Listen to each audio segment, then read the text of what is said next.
నాకు తెలిసి గత ప్రభుత్వంలో చాలా వరకే చూసాం, మన ప్రభుత్వంలో ఇలా చూడడం ఇదే మొదటిసారిగా చూస్తున్నా. ఇందాక చంద్రబాబు సార్ చెప్పినట్టు లాస్ట్ టైం వైసీపీ గవర్నమెంట్ లో ఏదేదో పెద్ద పెద్ద మాటలు మాట్లాడేశారు సుధీర్ రెడ్డి. అంటే ఇప్పుడు ఏం చేస్తున్నాడు? కామ్గా ఇంట్లో కూర్చోన్నారా? 5 సంవత్సరాలు భుజాల మీద మోసి జనసేన పార్టీ ప్రతిపక్షంలో ఉన్నప్పుడు వైసీపీ పెట్టిన కేసులకు ఎదుర్కొని 5 సంవత్సరాలు భుజాల మీద మోసి కూటమి త్యాగం చేసి కూటమిని గెలిపిస్తే అప్పుడు ఎక్కడున్నావు నువ్వు?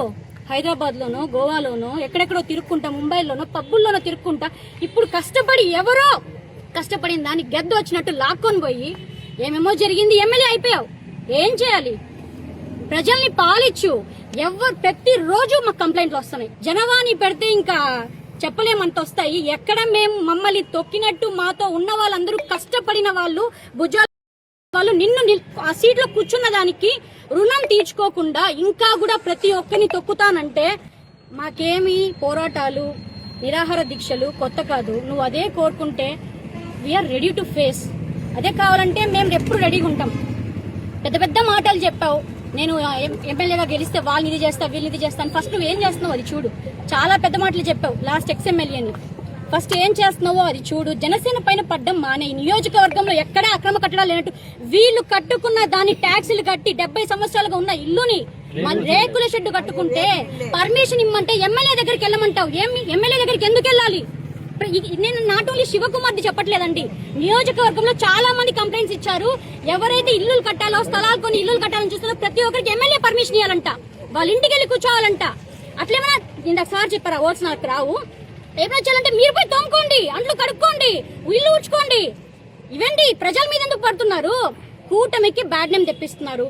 సైలెంట్ గా ఉన్నామంటే చేతకానితనం అనుకోవద్దు. పవన్ కళ్యాణ్ గారిని చూసి చాలా చాలా చాలా ఓపికతో ఉన్నాం, ఇంకా ఉంటాం.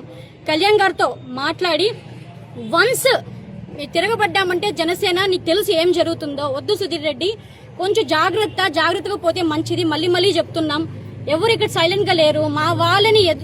మమ్మల్ని ఎదుర్కోలేక మా చుట్టూ ఉండే వాళ్ళని ఏదో చేయాలని చూస్తున్నాం. వాళ్ళని టచ్ చేస్తే ఇంకా మేము రోడ్లోకి వచ్చి ఏం చేయాలో చేస్తాం. నీ ఇష్టం. ఇంకా మళ్ళీ మళ్ళీ మళ్ళీ హెచ్చరిస్తున్నా, మున్సిపల్ కమిషనర్ కి, నియోజకవర్గంలో ఉన్న పోలీస్ మొత్తానికి మీరు ఏదన్నా చెయ్యాలనుకుంటే వాళ్ళ ఇంట్లో పోయి పనులు చేసుకోండి. ప్రజల మీద వచ్చి దౌర్జన్యం చేయకండి. మీకు అందుక ఇచ్చేది శాలరీలు, మీకు అందుక ఉండేది, మీరు ప్రభుత్వంలో ఉండేది అందుక. లాస్ట్ ప్రభుత్వంలో ఇన్ని చేసాం, రాలిపోయింది ఆల్రెడీ. మళ్ళీ కొత్తగా చేయకండి, జాగ్రత్త. చెప్పాను, మళ్ళీ చెప్తున్నాను. ఎగ్జాక్ట్లీ జరిగింది 3:50 నుంచి జరిగింది మార్నింగ్. అసలు అది సండే. మున్సిపల్ కమిషనర్ కి ఏమంత అత్యుత్సాహమో నాకు అర్థం కావట్లేదు. ఆల్రెడీ 2 times ఇక్కడ విజిట్ చేశారు. వీళ్ళు చెప్తే పరిగెత్తుకొని వెళ్ళిపోయాడు. కోర్టులో ఫైల్ ఉంది, స్టే ఆర్డర్ కూడా ఉంది వీళ్ళకి. అవన్నీ అతనికి తెలుసు. బిఫోర్ 6 AM, ఆఫ్టర్ 6 AM అని ఒకటి ఉంటది, అది మీకు కూడా తెలుసు. అసలు అంత మంది పోలీసు సిబ్బంది రావడం, ఇక్కడ బ్లాక్ చేశారంట. ఇక్కడ నుంచి ఇక్కడికి బ్లాక్ చేశారంట. అటుపక్క వాళ్ళు అన్యాయం జరుగుతుందని వాళ్ళెవరో వచ్చి కెమెరాతో వీడియో రికార్డ్ చేస్తుంటే వాళ్ళని కొట్టి తరిమేశారంట. వీళ్ళని శివకుమార్ని, వాళ్ళ మామగారిని, నాకు తెలిసి టెర్రరిస్ట్ని కూడా, ముద్దాయిల్ని కూడా అట్లా వెనక చెయ్యి నలిపి వెనక కట్టేసి జీప్ లో కూర్చోబెట్టారంట. కొట్టి షర్ట్ చింపి మరి. అసలు ఏం తప్పు చేశారండి? వాళ్ళ ల్యాండ్ కి మీరు వచ్చారు, వాళ్ళ ల్యాండ్ కి మీరు వచ్చి దౌర్జన్యం చేస్తున్నారు. అడిగే హక్కు కూడా లేదా?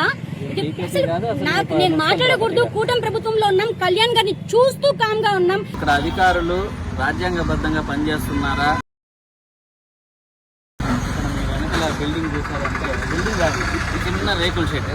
80 సంవత్సరాల డేగా గుణభూషణమ్మ అనే ఒక ముసలావిడికి ఏదో ఆమెని ఆల్రెడీ ఉన్న రేకుల షెడ్ కూలిపోతే వాళ్ళ కొడుకు, వాళ్ళ మనముడు రేకుల షెడ్ బాగు చేసిస్తే, తమ్ముడు రేకుల షెడ్ ఆమెకి బాగు చేపిస్తే, ఈమె మనవడు కావలి శివకుమార్, అంటే ఇతను మనవరాలకి భర్త కావలి శివకుమార్. ఇతను జనసేన పార్టీలో IT కోఆర్డినేటర్గా ఉన్నాడు. గత సంవత్సరం 1003 సభ్యత్వాలు చేశాడు. స్థానిక ఎమ్మెల్యే బొజ్జల సుధీర్ రెడ్డి ఇక్కడ పోటీ చేసినప్పుడు వాళ్ళ సొంత గ్రామం బొక్కసంపాలెంలో బూత్ ఏజెంట్ గా కూడా ఉండి దగ్గరుండి ఆయనకి ఓట్లు వేయించి గెలిపించిన కుటుంబం. వీళ్ళ కుటుంబంలో ప్రతి ఒక్కరికి జనసేన పార్టీ సభ్యత్వం ఉంది. జరుగుతుందని నేను మీకు చెప్తా. ఇతను మాతో పాటు చెన్నైలో పెట్టిన కేసులో ఇతను కూడా ఒక వ్యక్తి.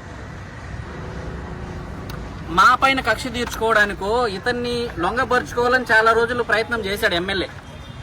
ఎవడైతే అతని స్పై మా ఇంట్లో ఉన్న వ్యక్తి దొరికిపోయిన తర్వాత ఇతని ఇంటికి పిలిపించి నువ్వు వాళ్ళ దగ్గర నుంచి నా దగ్గరకు వచ్చేసి నేను చెప్పినట్లు చెయ్యని ఇతన్ని లొంగబరుచుకోవడానికి చాలాసార్లు ప్రయత్నాలు చేస్తే అతను లొంగల. రాజకీయంగా కక్షతో మాతో పాటు కేసులో ఉన్నారు. వీళ్ళకి అన్ని విషయాలు తెలుసు. పోలీసులను అడ్డం పెట్టుకుని, మున్సిపల్ సిబ్బందిని అడ్డం పెట్టుకుని వీళ్ళు ఇక్కడ రేకుల షెడ్ వేసుకోవడానికి కూడా వాళ్ళు హౌస్ ట్యాక్స్ కడుతున్నారు, వాటర్ ట్యాక్స్ కడుతున్నారు. ప్రతి ఒక్కటి మున్సిపాలిటీ కడుతూ 70 సంవత్సరాలుగా ఆమె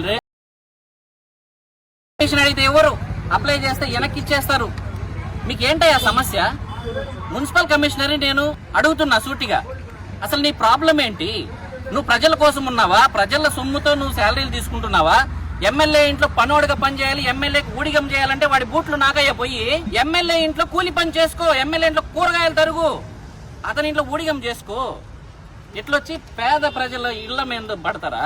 ఎమ్మెల్యేకి చెప్తున్నాం, నువ్వు మా జోలికి వచ్చావు, మేము ఇంకా కామ్ గా ఉంటున్నామంటే నువ్వు ఇంత చేసినా, ఇంత నీచంగా వినుత గారి పైన కుట్రలు చేసి మా జీవితాలతో ఆడుకొని మమ్మల్ని చంపాలని చూసి రాజకీయంగా మమ్మల్ని లేకుండా చేయాలని ఎంత చేసినా ఈ రోజుకి మేము బయటకు వచ్చి మీడియా ముఖంగా మాట్లాడకుండా ఉన్నామంటే కేవలం పవన్ కళ్యాణ్ గారి పైన ఉన్న గౌరవంతో మేము బయటకు వచ్చి మాట్లాడితే కూటమి ప్రభుత్వానికి ఇబ్బంది అవుతుంది. చంద్రబాబు నాయుడు గారి పైన ఉన్న గౌరవంతో ఈ మినిట్ వరకు మేము బయట మాట్లాడుకుని ఉన్నాం. నువ్వు చేసిన యదవ పనులకి, నువ్వు చేసిన చీప్ రాజకీయాలకి, నువ్వు చేసిన కుట్రలకి ప్రతి ఒక్కటి మా దగ్గర ఎవిడెన్స్ ఉన్నా ఈ రోజుకి మేము మీడియా ముఖంగా బయట పెట్టుకుని ఉన్నామంటే కేవలం పవన్ కళ్యాణ్ గారి పైన ఉన్న గౌరవం, చంద్రబాబు నాయుడు గారి పైన ఉన్న గౌరవం. ఈ కూటమి ప్రభుత్వాన్ని రెక్కల కష్టంతో మేమందరూ కష్టపడి గత 5 సంవత్సరాలు పోరాటాలు చేసి గెలిపించుకున్న ప్రభుత్వానికి మచ్చ రాకూడదు, బ్యాడ్ నేమ్ రాకూడదు. ఇలాంటి చిల్లర ఎదవలు ఎమ్మెల్యేలు అయిన వాళ్ళ వల్ల ప్రభుత్వానికి ఇబ్బంది పడకూడదని మేము కామ్గా ఉంటుంటే జనసేన పార్టీలో పనిచేసిన వ్యక్తుల్ని, మాతో పాటు నడిచిన వ్యక్తుల్ని టార్గెట్ చేయడానికి ఇంత చిల్లర వ్యవస్థ చేస్తారా?